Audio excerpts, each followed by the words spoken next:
Nous allons maintenant voir l'interface d'administration de notre site sous WordPress. Alors, dans un premier temps, notez bien une précision très importante. Étant donné que c'est vous qui avez installé WordPress, vous serez connecté en tant qu'administrateur du site. Cela veut dire que vous aurez tous les droits de gestion sur le site et que vous allez voir une interface d'administration complète. Parfait, nous allons nous connecter sur notre site, toujours avec le même identifiant et le même mot de passe. Et je demande à me connecter. Parfait. Premier élément d'interface, vous avez dans la partie supérieure la barre d'outils, ici qui apparaît sur fond sombre. Cette barre d'outils permet un accès rapide à différentes fonctionnalités d'administration de notre site. Tout à fait sur la gauche, vous avez un premier petit menu qui est le menu WordPress. Cela vous permet d'accéder à un certain nombre d'informations. Cela vous permet d'accéder à un certain nombre de sites. Vous pouvez accéder au site officiel wordpress.org. Vous pouvez accéder à la documentation technique de WordPress, ce qu'on appelle le codex.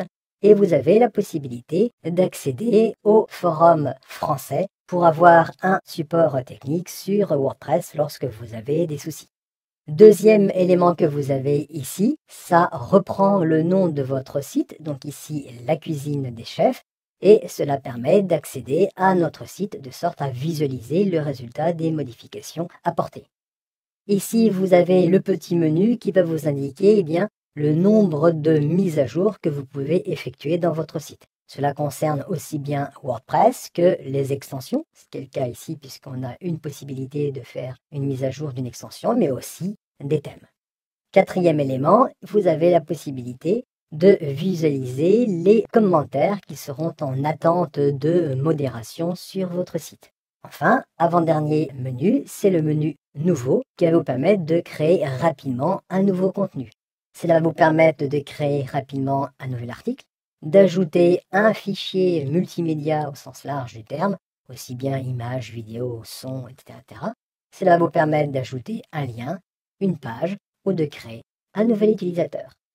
Enfin, tout à fait à droite, nous l'avons vu précédemment, vous avez ici le menu de salutation. Cela va vous permettre d'accéder à votre profil et de modifier votre profil. On y reviendra par la suite. Et comme nous l'avons vu précédemment, cela va vous permettre de vous déconnecter de l'interface d'administration de votre site. Donc voilà cette barre d'outils qui permet d'accéder rapidement à des fonctionnalités essentielles de WordPress.